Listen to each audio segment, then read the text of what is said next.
அவ்வளோதான் கைஸ், முடிவுக்கு வந்தது நம்ம விஜயோட கடைசி படமான ஜனநாயகன். படத்தெல்லாம் ஓரம் வச்சுட்டு செலிப்ரேஷன்ஸை பாருங்க, எங்க ஏரியால வேற மாதிரி இருந்தது. எங்களோட பேட் லக், நாங்கள் போய் பிவிஆர்ல போய் பார்த்தோம். அதுதான் ஒரு பெரிய டிசப்பாயின்மெண்ட். சரி பரவாயில்ல, படம் பார்த்தீங்கன்னா ப்ளஸ் அண்ட் மைனஸ் ரெண்டுமே இருக்குங்க. ஸோ நான் அது படத்துக்குள்ளலாம் போல, நான் விஜய் பற்றி தான் சொல்ல வரேன். ஏன்னா விஜய் பிடிக்காதவங்க கண்டிப்பாக இருக்க மாட்டாங்க, இன்க்ளூடிங் மீ. ஏன்னா நான் விஜய் ஃபேன்லாம் கிடையாது. பட் ஆனால் சின்ன வயசில் விஜய் போகிற அந்த மூமெண்ட் ஸ்டெப்லாம் நான் வீட்டிலலாம் போட்டு ட்ரை பண்ணியிருக்கேன்.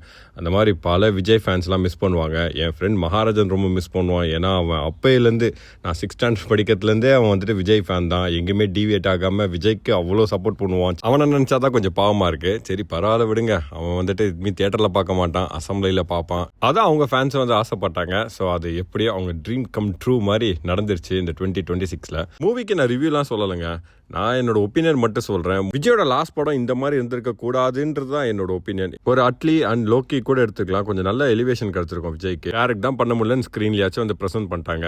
ஆனா இது ஒரு கேம்பெயின் மூவி மாதிரினே சொல்லலாம். விஜய்க்கு மட்டும் அப்ப ஜனவரியே ரிலீஸ் ஆயிருந்தா இது ஒரு மாசம் இருந்திருக்கும். அண்ட் லாஸ்ட் இந்த ஒரு 1 minute இந்த வீடியோ தாங்க என்னையே கொஞ்சம் லைட்டா ஷேக் பண்ணிடுச்சு.